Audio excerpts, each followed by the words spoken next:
Les Journées mondiales de la jeunesse, qui sont rendues à leur 32e édition en cette année 2017, sont une initiative du Saint-Père, le pape Jean-Paul II, depuis 1985. 1985, une année qui a suivi l'année sainte de la Rédemption, célébrée dans l'Église en 83-84, à la fin de laquelle le Saint-Pape Jean-Paul II remettait la croix de l'année de la Rédemption aux jeunes pour leur demander de faire le tour du monde avec cette croix-là. Et l'année suivante, 85 donc, il a institué officiellement les Journées mondiales de la jeunesse que nous célébrons depuis lors jusqu'à aujourd'hui, pour faire revivre la foi des jeunes, pour leur permettre d'être entendus, de s'exprimer, d'exprimer leur foi, leur joie et aussi d'assurer qu'ils sont l'avenir de l'Église.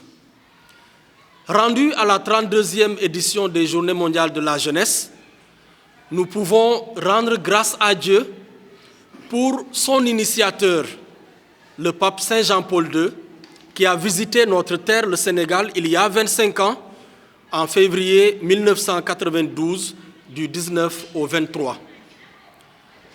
À l'anniversaire de cette visite, le 19 février dernier, l'Église du Sénégal a vibré en mémorial de ce grand homme, de ce grand événement qu'était la visite du pape Saint Jean-Paul II au Sénégal, sous la présidence de Monsieur le Président Abdou Diouf et le cardinal Thiandoum étant archevêque de Dakar.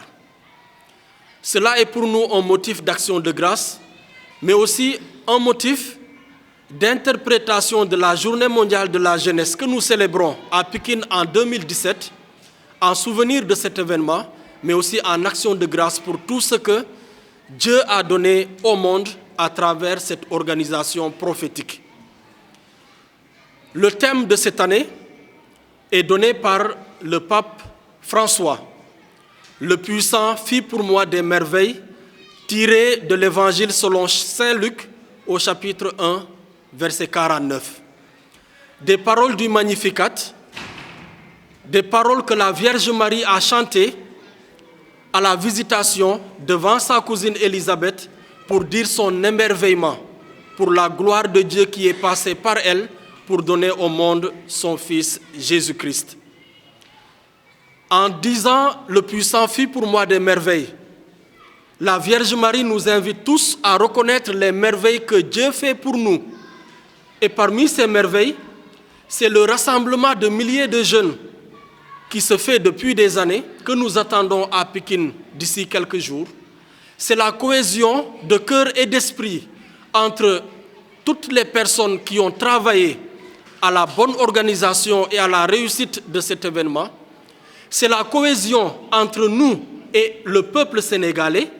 C'est la cohésion ici à Pékin, dans la banlieue, dans le doyenné des Niayes, entre tous ses habitants, toutes confessions confondues. Et c'est la raison pour laquelle les imams sont ici présents parmi nous pour traduire en actes ces propos. Et aussi, c'est une occasion d'action de grâce pour les jeunes en face de leur père évêque, l'archevêque Monseigneur Benjamin Ndiaye.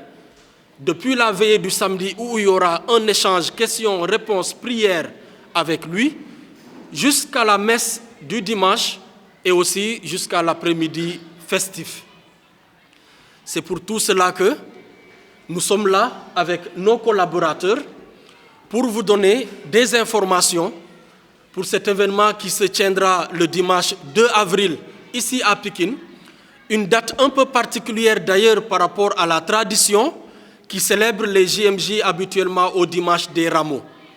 Mais nous avons voulu la rapprocher d'un dimanche pour aussi bien permettre aux jeunes de se rassembler et célébrer les JMJ que de leur permettre le dimanche suivant de communier pleinement avec leur paroisse à la solennité des Rameaux et leur permettre de rendre plus vivante cette célébration par leur vitalité dans leur paroisse. Les Journées mondiales de la jeunesse sont une célébration dans tout le territoire sénégalais, dans les subdivisions de l'Église que sont nos diocèses. Ici à Dakar, nous les célébrons à Pékin, paroisse Notre-Dame du Cap-Vert. Dans le diocèse de Thiès, elles se célébreront à la paroisse Saint-Augustin de Babac. Dans le diocèse de Saint-Louis, elles se célébreront à l'aumônerie universitaire Saint-Augustin de l'UGB. Dans le diocèse de Kolda, elles se célébreront à la paroisse Notre-Dame de la Miséricorde de Pakour. Dans le diocèse de Kaolack, elles se célébreront à la paroisse Notre-Dame de Fatima de Koungheul. Dans le diocèse de Tambacounda, elles se célébreront à la paroisse cathédrale Marie-Reine de l'Univers de Tamba. Et dans le diocèse de Ziguinchor, elles se célébreront à la paroisse Saint-Jean-Baptiste de Cabrousse. Dans nos 7 diocèses donc, à la même date, nous communierons à ce même événement, présidé par nos évêques respectifs, en communion avec l'Église universelle, sous ce thème, le puissant fit pour moi des merveilles, dans une démarche que la prise de parole des uns et des autres qui suivra permettra d'éclaircir. Je vous remercie.